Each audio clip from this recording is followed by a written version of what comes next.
नमस्कार साथियों, मैं गोविंद आप लोगों का स्वागत करता हूं अपने YouTube चैनल पर। और आज हम चलते हैं फिर एक नए धुआंधार क्लास की तरफ। और आज की क्लास आप देखिए, बड़ा मज़ा आएगा आप लोगों को, क्योंकि आज हम पढ़ने वाले हैं बाल विकास के सिद्धांत। क्या पढ़ेंगे? बाल विकास के सिद्धांत। आज हम पढ़ने वाले हैं बाल विकास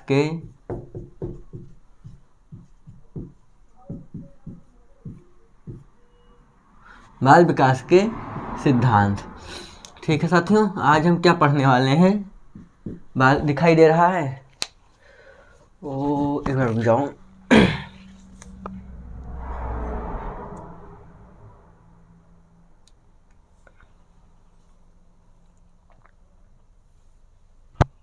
चलो ठीक है,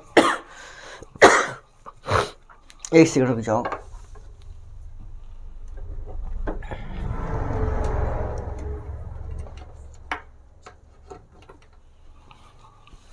चलिए, तो इसमें पहला सिद्धांत पढ़ेंगे। पहला जो सिद्धांत है,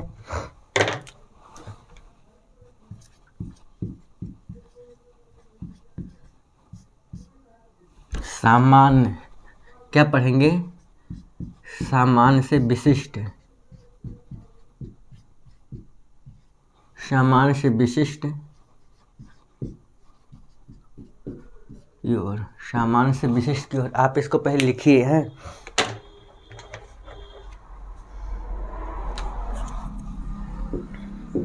इस सिद्धांत के अनुसार, इस सिद्धांत के पहले आप लिख लीजिए, फिर मैं समझा दूंगा। इस सिद्धांत के अनुसार, दिखाई दे रहा है ना? नहीं दिखाई दे रहा, रहने दो, वहां लिख देते हैं। इस सिद्धांत के अनुसार बालक का विकास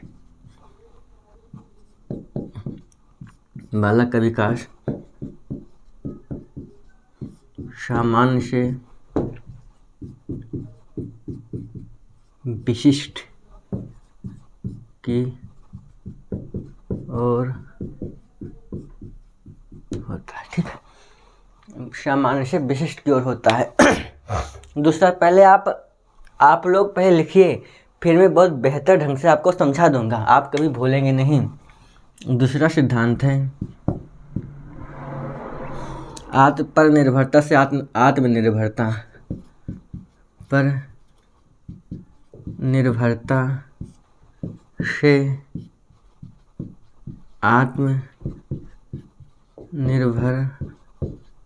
निर्भरता।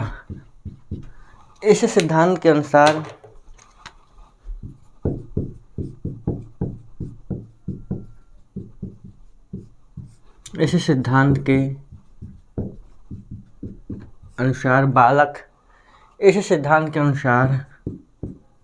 बालक पहले दूसरों पर निर्भर होता है,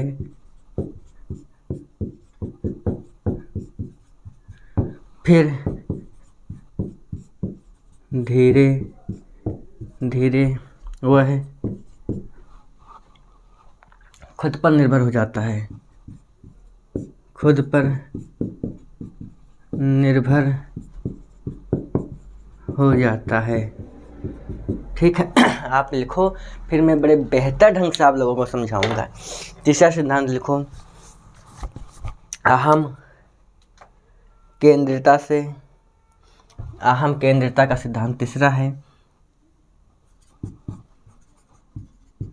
अहम केंद्रिता का सिद्धांत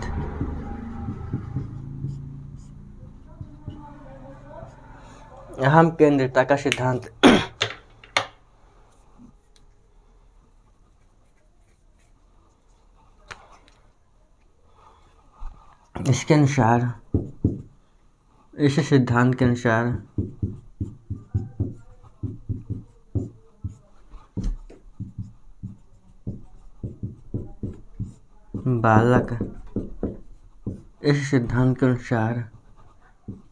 बालक पहले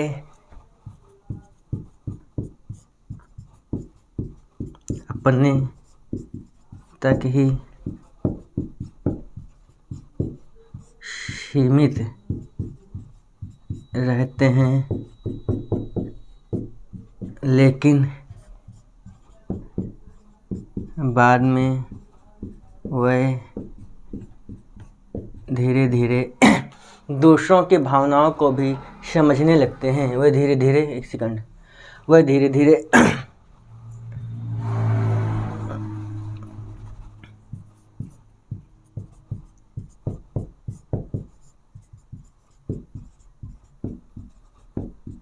भावनाओं को भी समझने लगते हैं। ठीक है। उसके बाद लिखिए,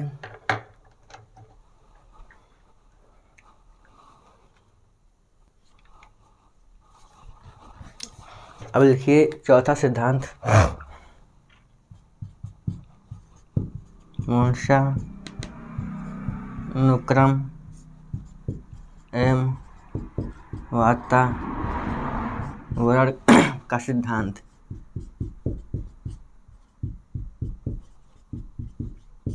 ठीक, इसमें लिखिए, इस सिद्धांत के अनुसार, पहले लिखो फिर समझ लिया जाएगा, बहुत बेहतर ढंग से समझा दूंगा। इस सिद्धांत के अनुसार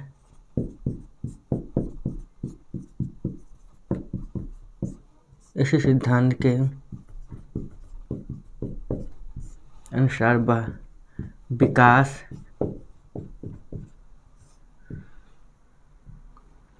इस सिद्धांत के अनुसार विकास वातावरण एवं वंशानुक्रम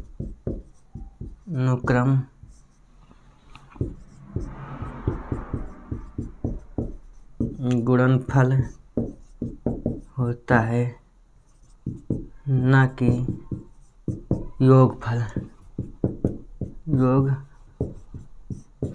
ठीक ठीक है, नहीं दिख रहा, थोड़ा सा ऊपर दे। होता है न कि योग। ठीक, चलो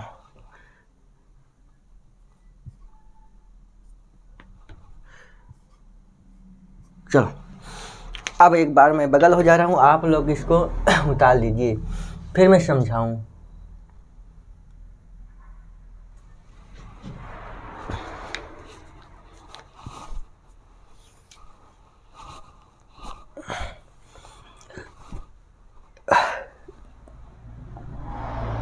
अब देखो मैं एक एक करके 1 2 3 4 सिद्धांत इसमें हमने लिखा है बोर्ड में, और चारों सिद्धांत हम समझेंगे। चारों सिद्धांत वास्तव में है क्या, इसको हम समझेंगे। ठीक है, उसके बाद इसके आगे के सिद्धांत पढ़ेंगे। देखो, पहला सिद्धांत लिखा है सामान्य से विशिष्ट की ओर। पहला सिद्धांत ये लिखा है बालक के विकास का सामान्य से विशिष्ट की ओर, और इसमें हमने लिखा है, देखो ध्यान से देखो, एक सेकंड रुक जाओ, चालू है। सामान्य से विशिष्ट की ओर। देखो, इस सिद्धांत के अनुसार बालक का विकास सामान्य से विशिष्ट की ओर होता है। इस सिद्धांत के अनुसार बालक का जो विकास है वो सामान्य से विशिष्ट की ओर होता है। पहले सामान्य क्रियाओं का विकास होता है, उसके बाद विशिष्ट क्रियाओं का विकास होता है। ये पहला नियम कहता है। कौन सा नियम? बालक के विकास का पहला नियम हमें जो यहाँ लिखा है, सामान्य से विशिष्ट की ओर। देखो, आप सब देखो, मैं बगल हो रहा हूँ, देखो। फिर दूसरा नियम है परनिर्भरता से आत्मनिर्भरता। परनिर्भरता से आत्मनिर्भरता क्या है, देखो समझो। परनिर्भरता से आत्मनिर्भरता, इस सिद्धांत के अनुसार बालक पहले दूसरों पर निर्भर होता है। बालक पहले दूसरों पर निर्भर होता है, उसके बाद में फिर धीरे धीरे वो खुद पर निर्भर हो जाता है। इसका मतलब समझो, जब छोटा सा बच्चा रहेगा, मान लो 1 साल का बच्चा है, तो वो खुद जाकर पानी लेकर पी पाएगा, खुद पानी पी पाएगा, खुद अपने कपड़े पहन पाएगा, खुद बाजार से जाकर खिलौना ला पाएगा। मान लो कहीं खिलौना रखा है तो खुद उसको उठा पाएगा, ला पाएगा उसको अपने पास तक। छोटा बच्चा 1 साल का बच्चा है, 6 महीने का, 4 महीने, 5 या महीने का बच्चा है जो कुछ कर नहीं सकता है तो दूसरे पर ही तो निर्भर रहेगा। समझो, एक छोटा सा लड़का है, मान लो 6 महीने का लड़का है, 6 माह का लड़का है 6 माह का लड़का है। अब 6 माह का लड़का खुद कोई काम नहीं कर पाएगा यार।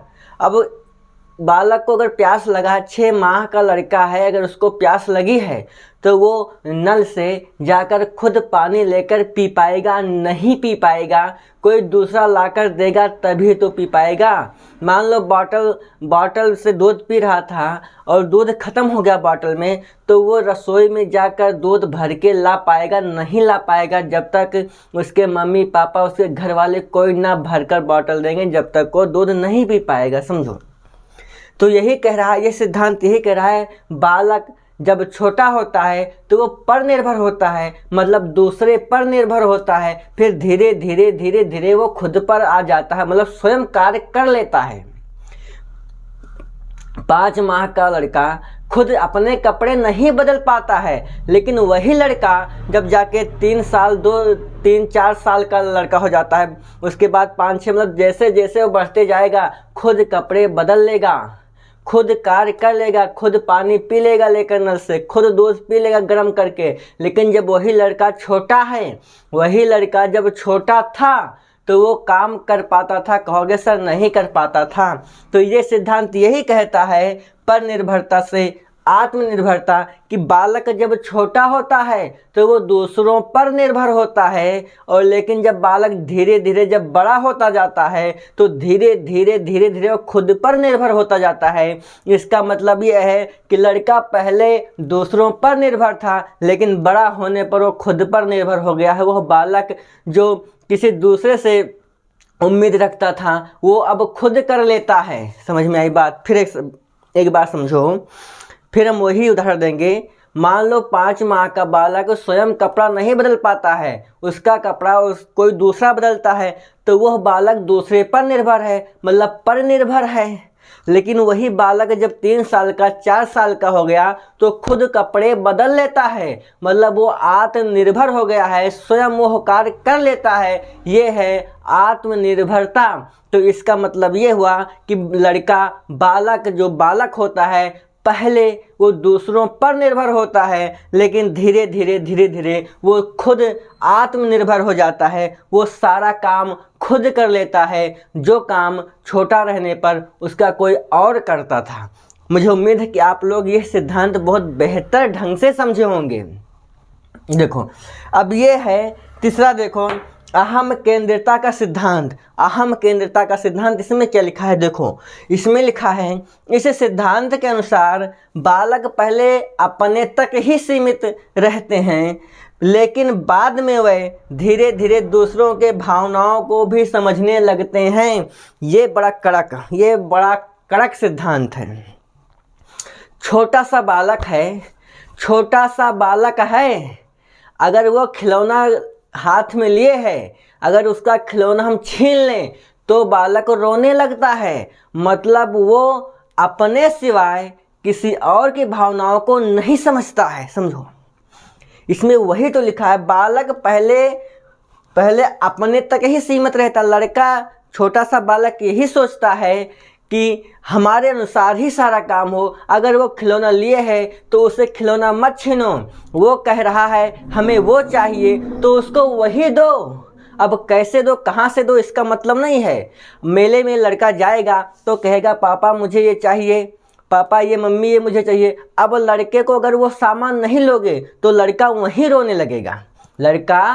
रोने लगेगा। अब तुम्हारे पास पैसा है या नहीं है, उस लड़के से कोई मतलब नहीं है, उसको तो खुद अपना देखना है। उसे तो वो खिलौना चाहिए। बाजार में उसे खिलौना मेले में उसे खिलौना पसंद आ गया तो उसे खिलौना दो, चाहे जहाँ से ला कर दो। बालक आपके भावनाओं को नहीं समझेगा, आपके पास पैसा है नहीं है उसको इससे कोई मतलब नहीं है, वो स्वयं वो अपने बारे में ही सोचता है, मुझे खिलौना चाहिए तो चाहिए और नहीं चाहिए तो नहीं चाहिए। लेकिन जो पसंद करेगा, जो उसके दिमाग में बस जाएगा, उसको वो चाहिए उस समय। तो इसका मतलब है बालक पहले स्वयं पर ही निर्भर होता है, अपनी भावनाओं को ही समझता है, सामने वाले के भावना को नहीं समझता है। अगर बालक, छोटा सा बालक अगर खेल रहा हो, अगर उसको उठा लो तो भी वो रोने लगता है कि नहीं मुझे खेलने दो। कोई खिलौना लिए है हाथ में, उसको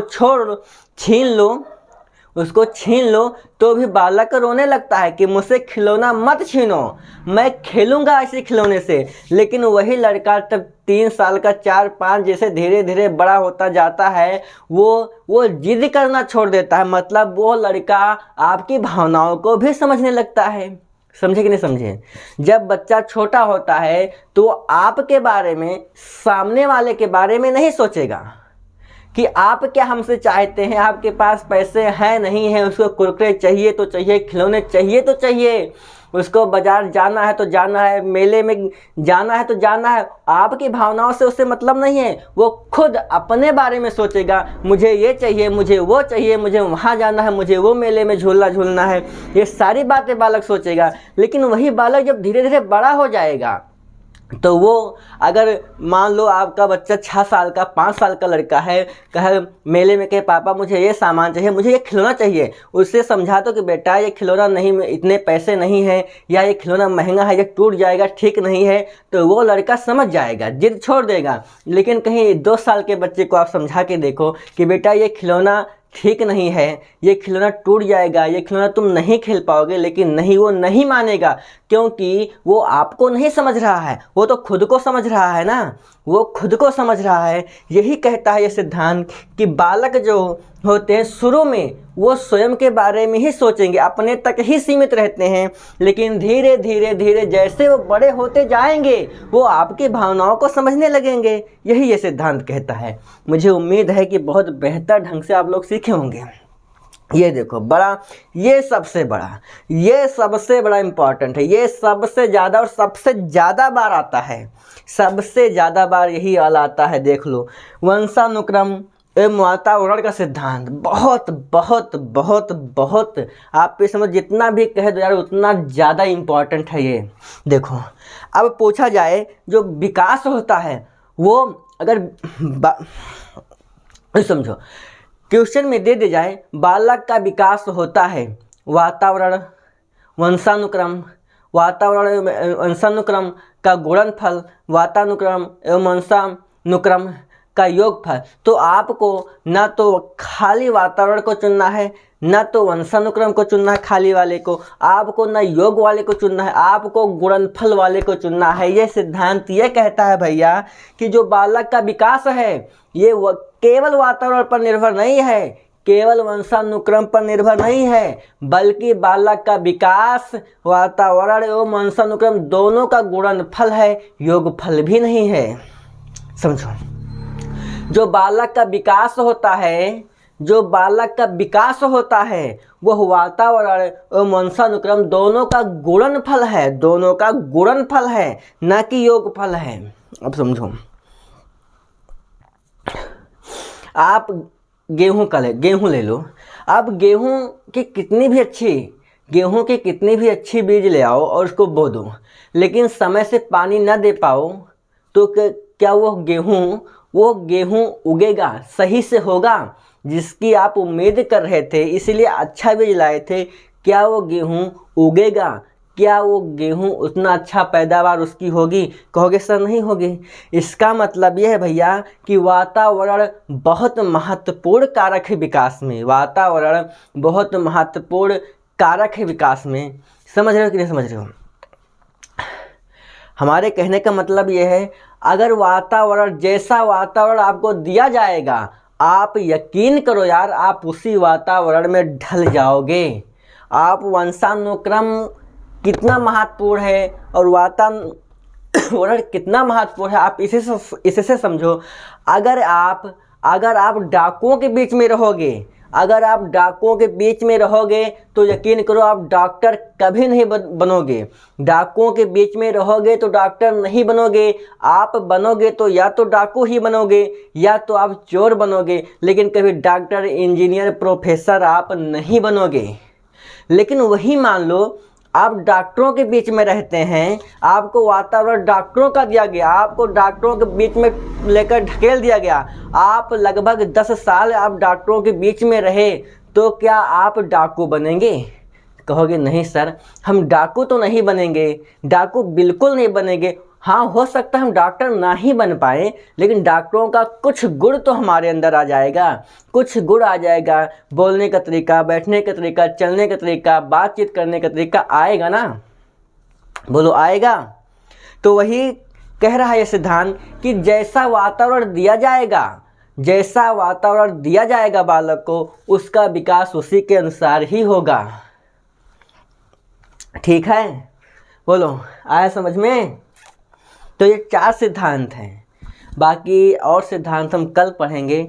बस इतना आप देख लीजिए, हम कल इसके आगे जितने भी सिद्धांत हैं, महत्वपूर्ण सिद्धांत हैं, हम उसको बताएंगे। ठीक है साथियों, तो बस आज के लिए इतना ही। नमस्कार, हम कल मिलते हैं आप लोगों से इसके दूसरे पार्ट में। तो ठीक है, फिर आप पढ़िए इसको, इतना आप पढ़िए, फिर हम कल और बताएंगे। ठीक है आप लोगों को। नमस्कार, जय हिंद।